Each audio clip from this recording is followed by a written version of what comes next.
Okay, hey guys. First inaugural broadcast of a new video series I'm going to do. Still to give it a cool name, so we'll insert some suggestions in the comment box.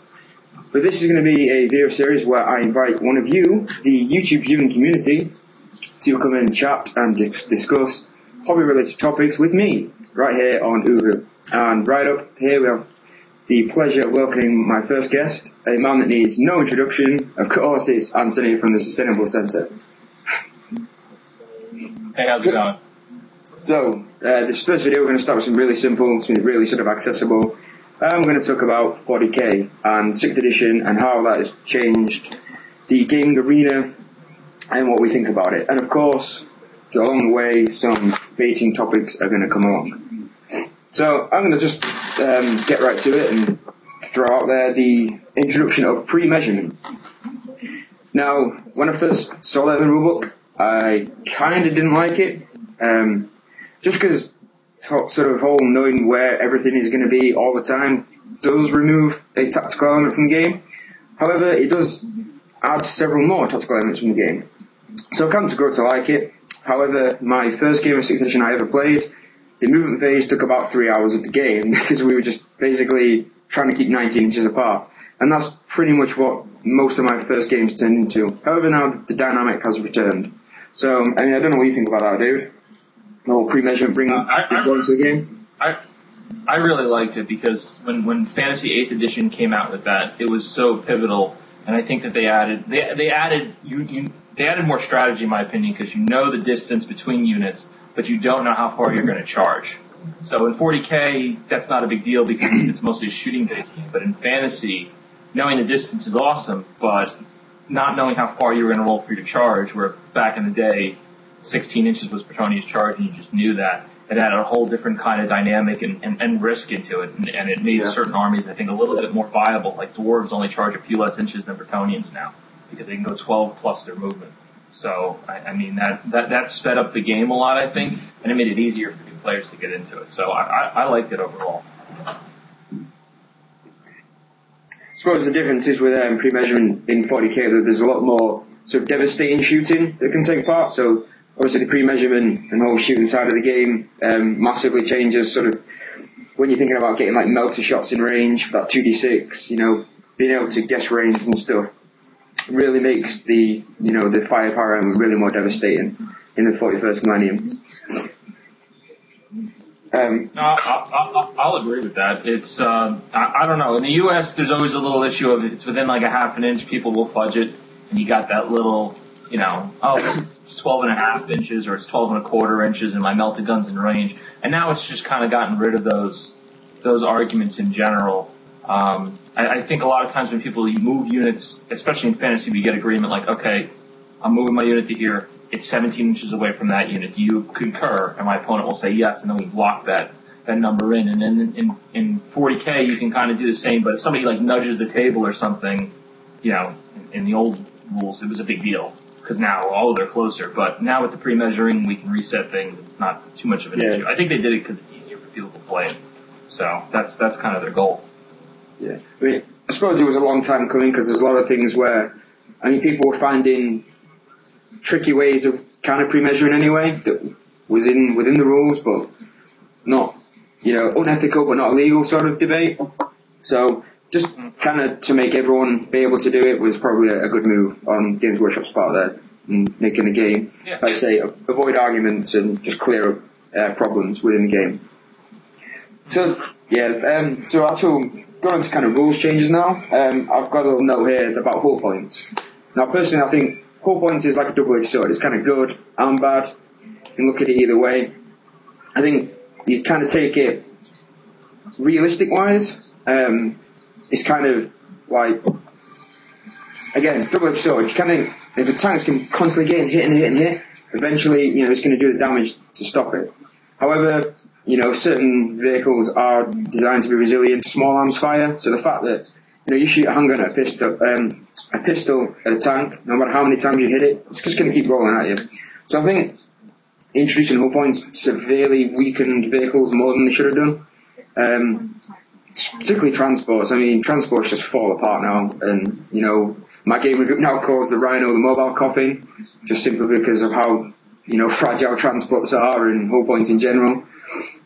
So, I don't know how it's, transpired across the pond into your gaming area.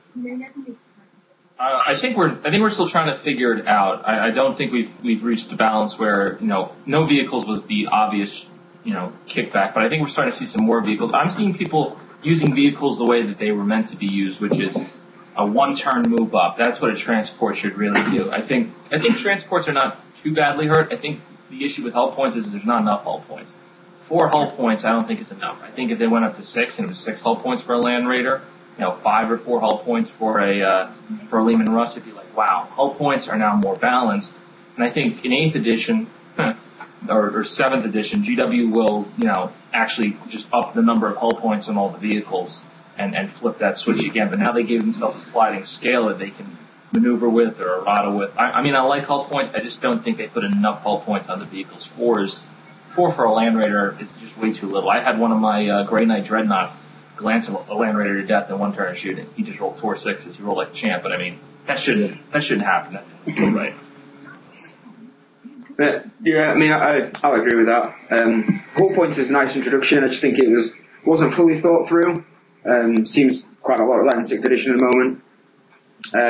However, 5th edition was the edition of, if you could take a vehicle, you might as well take it. At least now it kind of makes you think about which vehicles to take and which ones to leave at home. I think 6th edition is massively the era of the gun platform vehicles, like your Tesla barges and the Dakar Preds. Because now, a single glance in it doesn't shut them down anymore. It just knocks off that whole point. But they remain at full effectiveness. So, the gun platform vehicles definitely, shine well above transports now in that respect. So again, it's just shining back to the whole era of, just being more efficient with the vehicles that you do take and choosing, more wisely what you do include in the army list. No, I agree. You're actually seeing one-offs of units, which is amazing because you used to only see 2 or 3 spam of the same unit over and over again. So seeing a one-off thing, and that's more contributed to allies than anything, but seeing one of something on the table of 40k and the game has just started is actually a nice change. Yeah. So I'll pick up on something you just touched on there. Obviously 6th edition has included allies. I'm still not sold on allies at all as an inclusion. I think I'll give you a quick example of why I don't really agree with allies.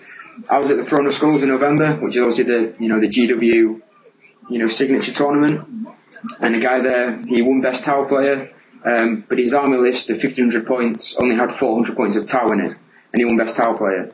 So it's these little twists and the let you abuse it. I think just don't sell allies to me at the moment. I think there needs to be some kind of balance in there, sort of like a points limit or a ratio or something, just to bring allies back within the spectrum of the game.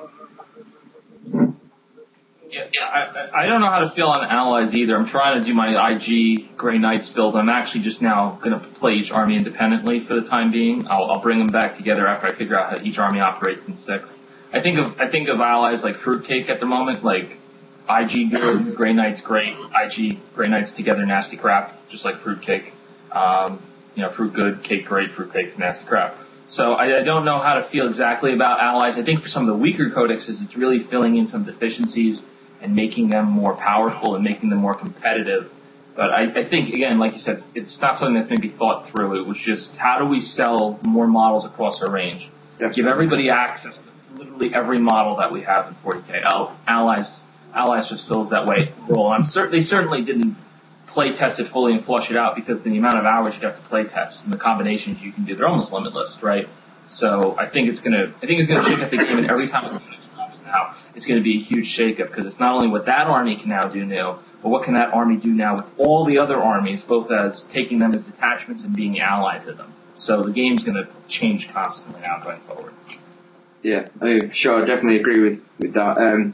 It's just changed the dynamic massively, because like you say, everyone kind of gets access to everything, which is bringing Apocalypse into, the generic 40k game, and I think they should have kept them separate with that respect. And another thing on allies, if you just look at the ally table, some of the, allies that you can have just don't make sense whatsoever. From a fluff point of view, maybe from a rules point of view, maybe.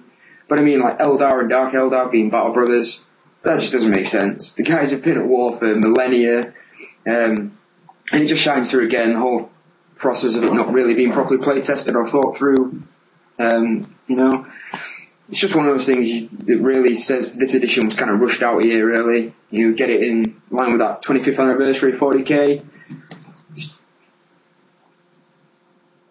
I don't know. I mean, I've seen them kind of, and I'm not a fluff person. I don't pretend to know a lot of it, but I can definitely, even from my perspective, tell that they're kind of abandoning the storylines that they've written in the past. And that kind of started with Blood Angels, when they said, oh, Blood Angels and Necrons are like BFS. And, you know, it gave a weird overall and in general. And I think players like the old storylines in the backgrounds. And them messing with it really doesn't make a whole lot of sense. And that might be to, the fact that GW's turned over so many of its top writers and contracted the number of people writing codexes to such a few people, and people that aren't supposed to be writing certain kind of codexes, like the Tyranid Codex, wrote the Tyranid Codex. Phil Kelly knew how to play Tyranids, and that's why the old Tyranid Codex was so Tyranidy. It kind of set the capstone, and then I forget who wrote it, Crucible or something like that. Yeah, Robin Curtis. Yeah, he was an IG player. He didn't know how to write Tyranids, so that's why they got a bad book. And I think it's kind of bizarre, and it showed through on the fluff too. Like I think sometimes you just say, here's a picture of a model we're going to make in the next year. We haven't even made it yet. Go ahead and write some rules for it real quick. We need it in 2 days, and they just kind of hammer out some rules. Like the Harpy is a perfect example of that, right? So no model. Here's a picture of something we want to do. Write some rules for it. You got 48 hours, and they just hammer something out. So I don't know. It feels weird to me. Give me one second. Yep. Pets, man. Why'd you even get them? Anyway, I got my 2 dogs upstairs. My dog's been sleeping all day, and then as soon as I decide to record something, it's like, no, I'm going to wake up and just woof at nothing. Yeah, right. Yeah. Okay. So yeah, that's allies. I think we're both in agreement, like, to disagree about them. Still not sold on them yet. Maybe some FAQs in the future may clear up some questions. I don't know. We'll just have to see how it goes with that one. So, I mean, they had also a massive change the way psychic powers worked. I mean, psychic defense is now, they couldn't have put a paper bag on your head and hoping for the best. But I mean, if you can use psychic powers, particularly divination, there's such a massive gulf between the armies that can and cannot use divination. I mean, I play Tyranids and I kind of spam biomancy, but it just doesn't close the gap between how good divination is compared to the other psychic disciplines. It's almost no point taking psychic powers if you can't take divination, in my opinion.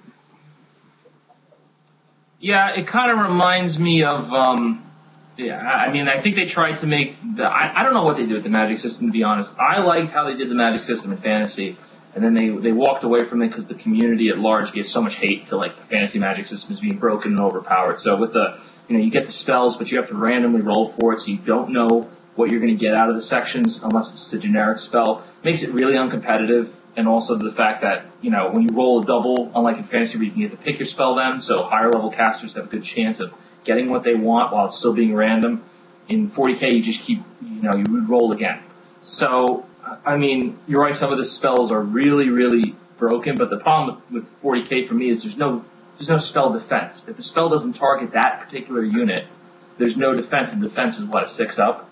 That's really pathetic. In fantasy, you get some really great magic duels with power and dispel dice. I don't know why they couldn't do the Winds of the Warp, like they do the Winds of Magic in fantasy in 40k, and just, do the magic system like that. I don't think there was anything wrong with it. But yeah, I mean, psychic defense is dead. Psychic hoods went from awesome to useless pieces of crap, so. Yeah, of course, unless you're Space Wolves and, you just spam as many Rune Priests as you can, and then you just shut down the psychic, the magic phase it's almost pointless even bothering with psychic powers anymore. Particularly, librarians went from like an auto-include to now back on the shelf, and you bring out the captain. But again, it's GW selling models they haven't sold for a while. We shouldn't really expect anything less, I suppose. Mm-hmm. No, I agree. Another inclusion as well probably is the randomness of like warlord traits. Now, I think warlord traits is a great way to increase the flavour of armies and just introduce that little bit of differentiation, but it shouldn't be as random as it is. And I think if you get a benefit that you already have, for example, you're playing Space Wolves and you roll counter-attack, you should be able to reroll at least. You know, because the amount of times you play and you end up with a warlord trait that's just completely useless. Yeah, I don't really like those trait tables. I don't think there's a tremendous amount of strategy around them, and there are really weird situations that you can roll on a certain table, and it gives you like feel no pain, or makes you a scoring unit, or does some bizarre stuff, and it would really be upsetting me if I lost a game because somebody got some random warlord trait that convincingly made them win. Now it's so random and weird. It just feels like they try to instill random points in 40k. Like night fighting is random. It's not either turn 1 or turn 4 or 5. It's random. Yeah. Command traits are random. Psychic powers are random. So I think they're just trying to shake up the game that way. But all people are doing is castling up with the psychic powers and the strategies that are guaranteed to go all the time. And that's how 40k has always been. So these infusions of random are cool from a casual gaming perspective. From a tournament perspective, people just kind of generally just ignore them and trundle forward with the not as good but safer, I always know I'm going to have this and it's always going to be there kind of strategy. Yeah. I suppose it's the same way, including randomness in anything, just decreases the competitiveness of everything. I mean, I love playing Fantasy 8th Edition because of its randomness. I don't specifically try and play it competitively because it's so random. You can take a 650 point Wizard Lord and then he blows himself up on a miscast. But that's why I love fantasy. That randomness that makes the game fun. I think 40k has tried to bring that in, but it's not done it to the extent where it changes the game. The things that are random don't have a massive impact on the game. You look at like mysterious forests, mysterious rivers. People either just go, no, they're generic forests, or they just ignore the forests. Cover saves are now almost nonsensical and pointless. And the whole thing of warlord traits and psychic powers, everything that is there to increase the strategic level of the game to the point where you need to make decisions about what you take, is random. So therefore it's not strategic because it's random. And it's just that increase of randomness I think has completely changed the platform of 6th edition and 40k in general. Yeah, I mean, in the competitive fantasy arena, there are the lists that you're going to take that are going to be the superstars. But at the end of the day, a quarter to a half of the games I ever lose in fantasy, I just go, well, it wasn't me. It was, I had a charge where I had to roll a 3 on 3 dice, and I rolled 1-1-1. I didn't get 1-2. I can't blame myself there. And I think fantasy players just have accepted that. In 40k, I remember when fantasy came out and they were like, oh, fantasy is dead because charge distances are now random. Well, in 40k, charge distances are now random. And the 40k community isn't saying competitive play is dead. And I think it's because, combat isn't as important as, it is in fantasy close combat. But, I mean, they're starting to instill some of those fantasy randomness things. And the community still wants to hold on to this game as it's super competitive and it's totally realistic and it's going to be aligned. And I think GW's trying to move it more of the fantasy route, and the 40k community at large is trying to still think, no, it's this really super hyper-competitive game. And I don't think that's what GW wants. They want it to be, you put models on the table and cool things happen, and it becomes cinematic and it becomes a story. I don't think they want it to be Ard Boys. They want that gone. Yeah, definitely. I mean, you can tell that from, the way that GW tournaments and events are organised. They really have a disdain for competitiveness in general. I think, I'm not going on to too much in this and too much detail because this is another kind of topic I want for another video. But, I mean, if they had an increase in competitiveness, like I have the codexes and army books written by competitive gamers from a competitive point of view, the game would probably have more balance. Because, they write things into these codexes that are abusable, but they think no one's going to abuse it. Because everyone's a fluffy, friendly, let's all hug over the gaming table type of gamer, and people aren't like that. If there's things that aren't worded perfectly correctly, so to forbid you from doing something broken, people will do it. And whether that's a problem with the game mechanics or with the gaming community, I don't know. I don't think they just don't play test. I mean, I run into something every fantasy game and every 40k game, I look on the errata, and I look in the rule book, and you can interpret it 2 or 3 different ways.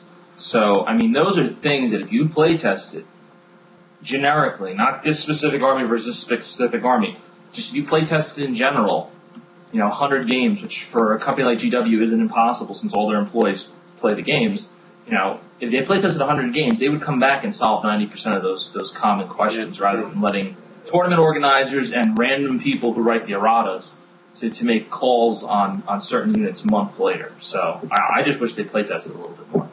Yeah, that would definitely, clear up most of the problems, because like you say, most gamers can look at something within one game and within 10 seconds fix a problem, just because it's been played through and you see it in action and you fix it.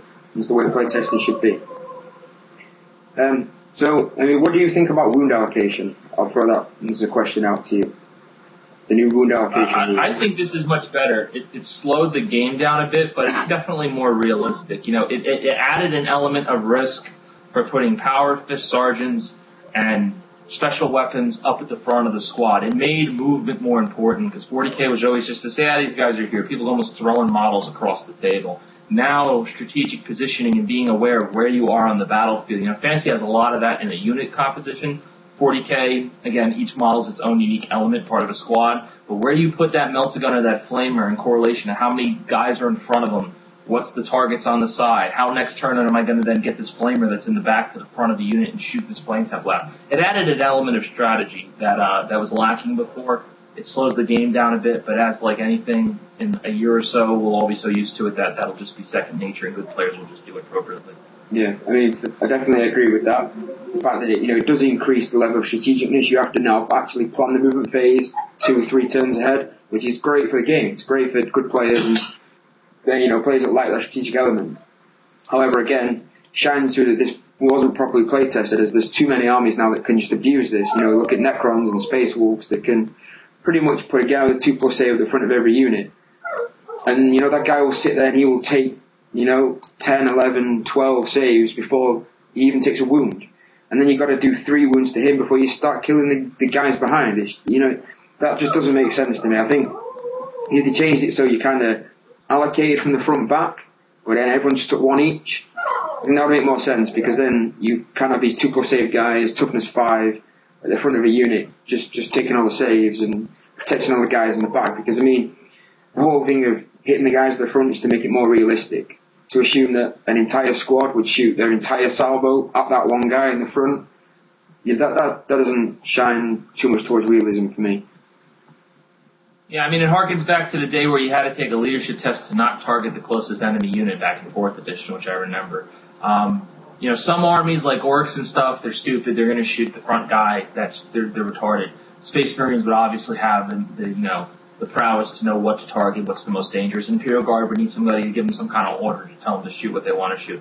I think that they could fix the mechanic. It is cinematic, right? The Terminator, Wolf Guard at the front taking all the bullets while squads behind leading from the front by example. But you're right, it does create that issue that I wasn't thinking about. I think if they made it so that way you could wound allocate as normal, or if you took a -1 to hit to your ballistic skill, for instance, you could select to shoot certain units in the squad. So you go from ballistic skill 4 to 3, but then you can allocate the wounds to who you want. Maybe something like that would help the game, but we're not going to see that change for at least another edition. So I guess we're just going to have to suck it up and shoot the Space Wolf guy with a melta-gun. Yeah, for sure. And I just want to quickly mention transports and how transports have practically been put on the shelf unless they're an open top or assault vehicle.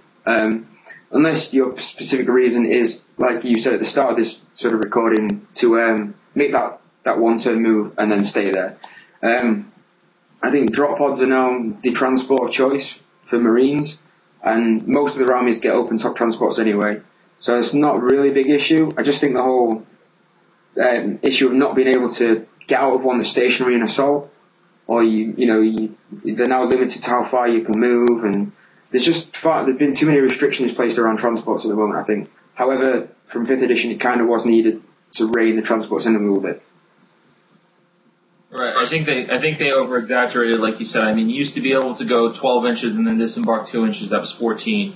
Now you go 6 inches, disembark 6 inches. It's 12. So it did slow you down in the transports, like you said, not being able to disembark from an unmoving transport and then assault, Chaos Space Marine players were like, what? I can't imagine I can't do that. That doesn't make any sense. I don't understand that rule. So I think it was just a nervous, knee-jerk reaction from them of needing to get people totally out of their transports, make it very unbeneficial. But I mean, the transports were made so cheap in Fifth, 35 points, 30 points, 40 points, because they wanted to sell those vehicles, that I still think you can fit them in. I mean, 35 points, you can't even get 3 Marines for 35 points. So 35 points for a turn or two of being immune to small arms fire, I think is a pretty good trade. I think when you start to get to the Chimeras and the battle wagons, the more expensive transports, then it becomes a less viable option. But I still think that the cheap transports are useful to an extent. Yeah, I mean, I'll buy that. The fact that they do stay so cheap points-wise, does make them at least half usable. And like mentioned a couple of more expensive ones there, your battle wagons, even like Eldar Wave Serpents and 90 points for 4 weapons.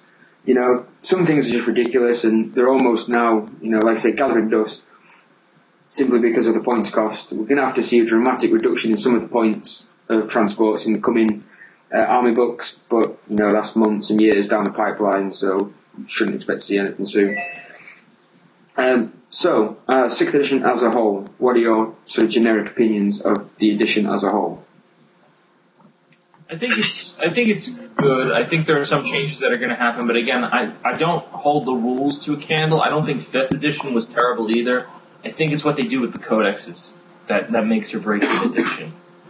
So we'll have to see what they do with the codexes. Chaos Space Marines, I feel like it's pretty balanced. I feel like they're going to get the short end of the stick eventually, being the first book out. They were kind of being a little cautious. But it's really what they decide to do with the army books that makes the game broken or not. The rule set can be fine and balanced as long as you make a fair and balanced codex. But they look at their sales numbers, they look at the new kits they want to sell, and then they write the book. So I'm more afraid of the codexes coming out than the rule set itself. I like the rule set, but I don't know what they're going to do with the army books. It kind of intimidates me, and I think each one that they come out with, as soon as they come out with a busted one, it's going to bust 40k, and we'll have to see how it goes. So I don't know. I'm cautiously optimistic at the moment. Yeah, I mean, I can agree with that. I do like 6th edition. When it first came out, and I saw the rules, I was massively ingrained in 5th edition. I love 5th edition as a rule set. I thought it was almost perfect at the time. But I mean, I've really grown to love 6th edition. It really has increased the cinematicness of the game and the depth that you can get into the game. But I think it is definitely down to the codexes, because of course, the framework can be as perfect as can be. However, if the codexes that we have to use within the framework have, options to exploit the framework, then obviously the framework's going to collapse upon itself. And that's the way to look at it is, how the pieces interact within the game. Obviously, Dark Angels are out in January. We'll have to see how they throw up the spectrum a bit and change things. Some of their new models do look awesome. I have to say.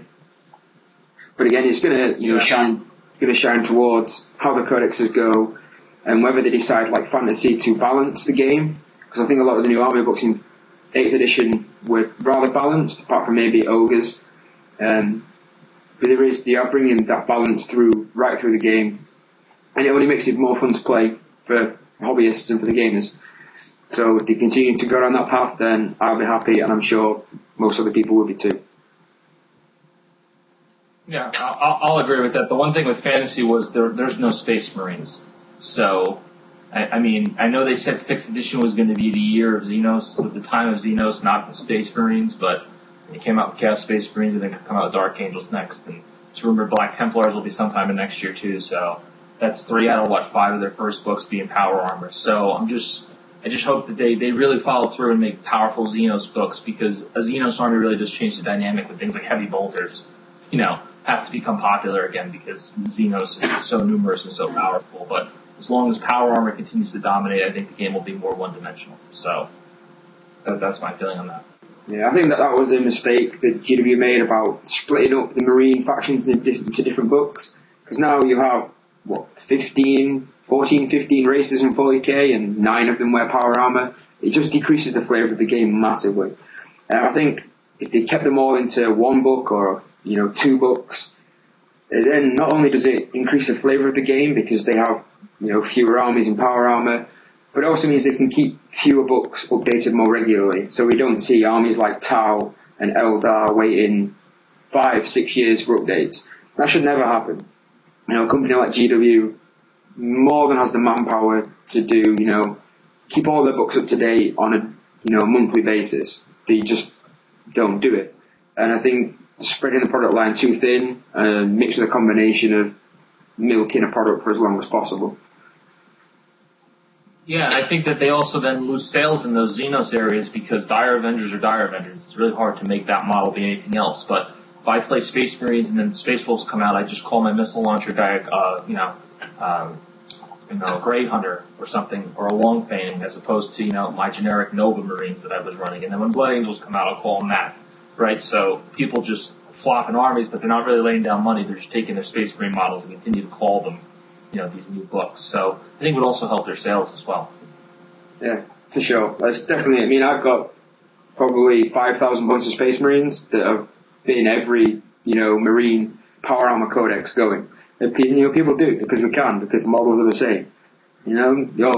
They're painted red. Well, they're red Templars. Or, they're red Space Wolves. Just painted at the end of the day. So definitely agree with that one there. So, I think we have covered the majority of 6th edition, unless there's any sort of thing you want to raise specifically before we sign off. No, we'll just have to see what happens.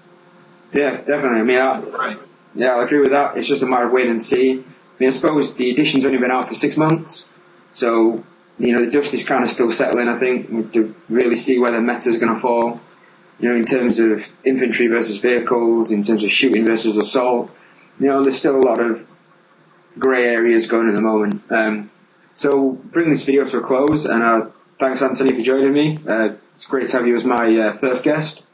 And yeah, hope to come back and do this again sometime. Absolutely. Okay. All right, guys. Thanks for watching. Don't forget to comment and subscribe.